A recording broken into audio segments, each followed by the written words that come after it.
নমস্কার বন্ধুরা, আজ আমি আপনাদের কোনো রকম তিতো ছাড়া মুচমুচে উচ্ছে বা করলা ভাজা করে দেখাবো। তার জন্য এখানে আমি কয়েকটা উচ্ছেকে গোল গোল করে পাতলা পাতলা করে কেটে নিয়েছি।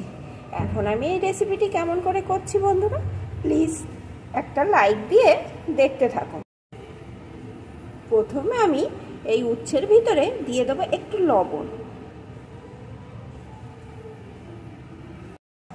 এখন লবণটাকে ভালো করে মাখিয়ে নেব, এইভাবে সুন্দর করে মাখিয়ে নেব। ভালো করে মাখিয়ে নিয়েছি, এইভাবে আমি 15 মিনিট রেখে দেব। 15 মিনিট পর আমি ফিরে এলাম বন্ধুরা। দেখুন এই উচ্ছে দিয়ে কতটা পরিমাণ জল বের হয়েছে। এখন আমি এই জলটাকে ফেলে উচ্ছেটাকে এর থেকে তুলে নেব। জলটা সম্পূর্ণভাবে উচ্ছে থেকে ফেলে দিয়েছি। এখন দিয়ে দেবো আর একটু লবণ, কারণ ওই জলের সাথে কিন্তু আগে যে লবণটা দিয়েছিলাম সেটা বেরিয়ে গেছে। দিয়ে দেব একটু হলুদ গুঁড়ো, একটু লাল লঙ্কার গুঁড়ো। অনেকে তেতোয় ঝাল খান না, তারা দেবেন না, তবে ঝাল দিলেই ভাজাভুজিটা খেতে ভালো লাগে। দিয়ে দেবো 1 চামচ পোস্ত।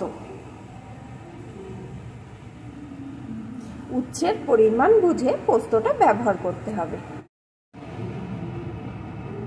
1 চামচ বেসন। এখন সমস্ত কিছু দিয়ে উচ্ছেটাকে ভালো করে মাখিয়ে নেব। সব কিছু দিয়ে উচ্ছেটাকে সুন্দর করে মাখিয়ে নিয়েছি। উচ্ছেগুলো ভাজার জন্য এখানে আমি পরিমাণ মতো সর্ষের তেল বসিয়ে দিয়েছি। আমি উচ্ছেগুলো সর্ষের তেলে ভাজছি বন্ধুরা, আপনারা চাইলে সাদা তেলেও ভাজতে পারেন। তেলটা গরম হয়ে গেছে, এখন আমি এর ভিতরে উচ্ছেগুলোকে দিয়ে দেব।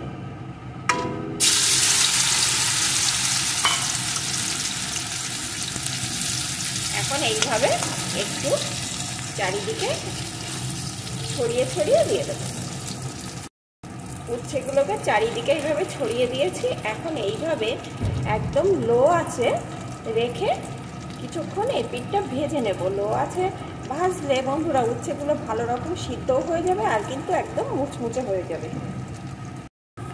লো আছে আমি কিন্তু এই পিঠটা সুন্দর করে ভেজে নিয়েছি। এখন কিন্তু আমি আস্তে আস্তে উল্টে দেব।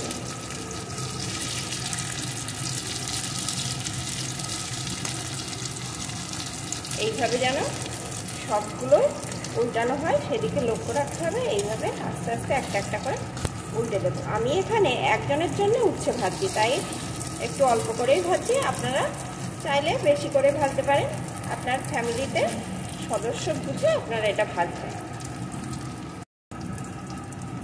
এপিট ওপিট করে উচ্ছেগুলো আমার এখানে সুন্দর করে ভাজা হয়ে গেছে। দেখুন বন্ধুরা, দেখেই বুঝতে পারছেন কত সুন্দর হয়েছে।